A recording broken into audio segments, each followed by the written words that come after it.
jaga lurik-lurik ngono wae. Anu jeneng iki menyesuaikan budget. Oh iya. Nek sing kaya ngene iki budgete murah ngono ya. Nek sing kaya ngono mampir sing larang. Lah iya, ya kudu dibedake ngono. Sesuk bojoku tak kon nganggo sing kaya ngono. Iya. Tak kon munggah panggung kari dhewe men. Lah menika bintang tamunipun. Aja ngono lho. Iket mau wis mecucu wae lho budal. Ya mergo adem kuwi kok. Yo, sing nimbali sapa? Nggih, menika ngestokaken dawuhipun Pak Marjio. Nggih. Pak Marjio. Pak Marjo Ketoprak Sabta Mandala? Dede. Oh, tak kira Pak Marjo peman ketoprak. Kancane Pak Mbok Widaya. iki iso ngetoprak apa ngetapruk ora ngerti. Nggih. Nggih, menika rak Pak Marjo menika rak Asli? kula niku ping pinten nggih? Ping bola-bali wonten mriki Pak Teng mriki. Dalang. Nggih, zamane Pak Senorian nggih nate. Lah nek sampean pun bola-bali kudune ya diparingi gratisan kudune lho. Kok gratisan piye to? Lah bonus, lah nek aku mono agak pisan iki. Ya ora ya tetep Agak. padha. Aku kudune lek dikorting pun mak sepali harga mawon wong niku pun bola-bali mriku. Nggih niki pun dikorting kok niki punen. Lho nyatane diparo wong loro karo Mbak Oriza. Lah pare wong loro ka wong 10 juta bagi loro ya padha. Ya ora ya ora ana lah nek 10 juta. Kowe ngerti-ngerti wae aku. Ya, Ya ora aku nek kelarangan kok ora payu. apa ayu? Ya amin, muga-muga iso nyandak semono. Ya, wis ngono. Nggih, sowan malih wonten pundi niki? Adipura Prampelan. Prampelan. Nggih. Dongane padha, Pak Bu. Dongane padha kaya sik wingi-wingi, pokoke sedaya diparingi sehat, lancar rezekinipun, pokoke pendak. Apa iki nek wayangan ki pendak ta? Jane setahun pisan. Nggih. Heeh, iki sapar ning saparing entek ngeloncok mulut niki jane saparan. Nggih, pokoke sering nanggap wayang niku pokoke sedaya niku paringi lancar sedayanipun. Amin. Tebih saking sambe kala. Lajeng napa nggih? Munggah swarga. Wong sing kon nanggap wayang ki dijamin munggah swarga, Nduk. Nggih nek pun wayahe.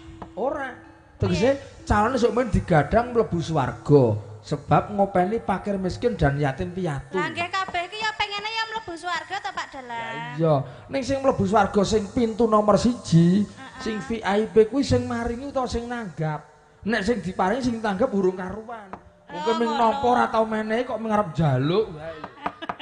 Nek kula ya karepe ya njaluk terus dikeki terus. Monggo Mbak Ayu badhe atur pisumbang menapa? Lah wonten dawuh napa wonten pamundutan napa? Wonten pamundhut niki saking sederek pengarengan niki ngersake sesi deman. Sesi deman. Ning apa semanten sampean mumpung larase pelok sitere ya pelok, monggo diaturke pangkur Semarangan riyen nggih saged. Nggih.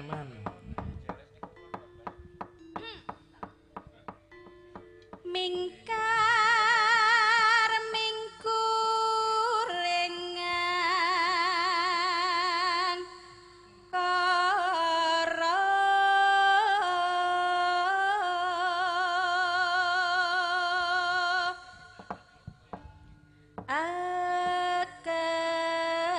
akarana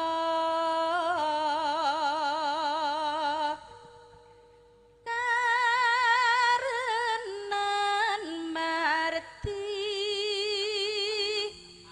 siwi.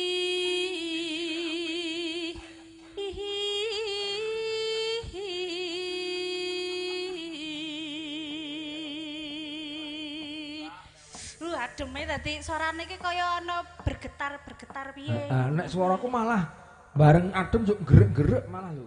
Lah, Gerek-gerek. gerek-gerek ki piye? Gerek nek cara wetan apa? Serak. Gerak, Nah, serak nek cara nggonku gerek.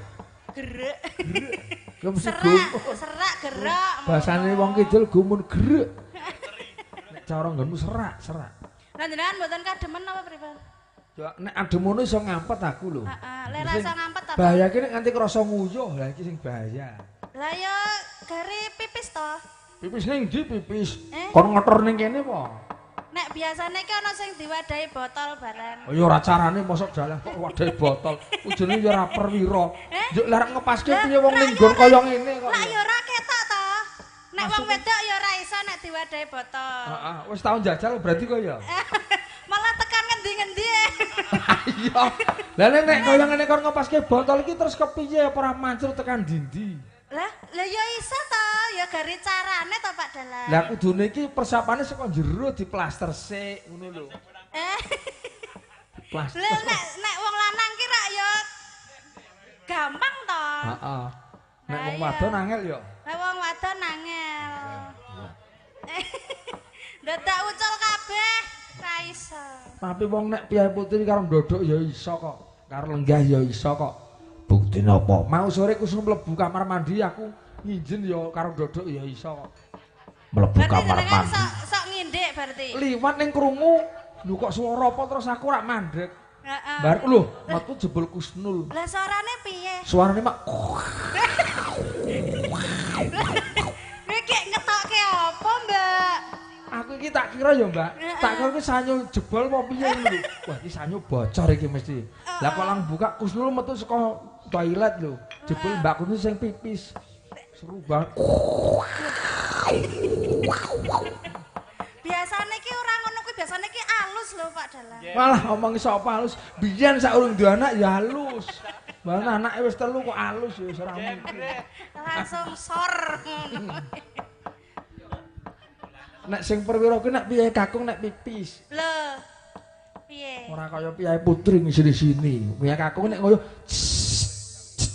Ora wae aku tau weruh wis sik ndemong. heeh. Kayak Pak Parjo sing gender niki. Piye? Oh, do tirik-tirik wong telu, Dok. Gede-gedenan. Walah gunamu mung semono. Ngono ki. Udu masalah gede cilike, unine kuwi lho, unine tetep satu suara. Bang lho. Lah iya berarti nek wong lanang ki rak ya tingkat kesopanane ki rak ya rendah to. Heeh. Lah nek Putri malah ora sopan malah Putri lho. Ha cara ndane kaya nalpa diblei kok. Wah. Nek piye kakung ra iso ya mung perwira. Pol-pole ana keceretan loro. Jebul ya padha wae. Malah nganti bentatke mester barang ya.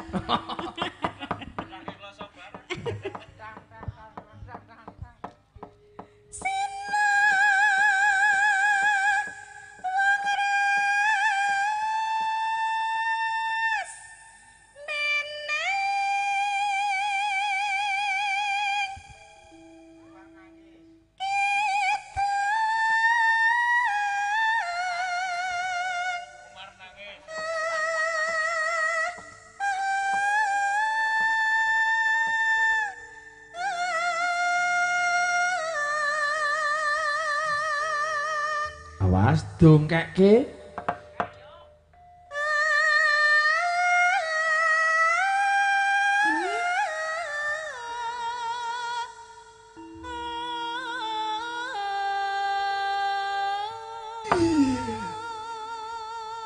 Iki ketoke gamelane ora kaya biasane to niki, Pak. Bias iki sing nomor 3 lho. Waduh, telu. 3. Sing loro ning omah. Siji tak nggo latan PKK. Heeh. Siji tak tumpuk nggo petangkringan petik. Iyalah ya ampun. Babe apa urung ana sing nyewa tak tangkringe malah dibeleki pitik.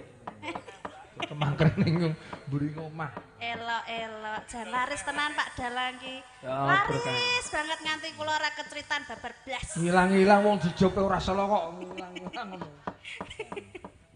Agama Sinuba Sinukarta mre Kratarta pakartining ilmu luhung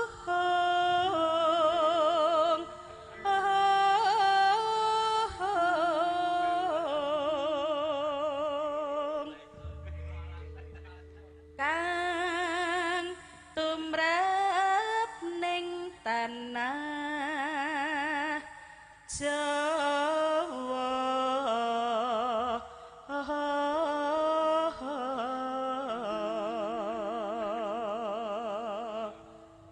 agama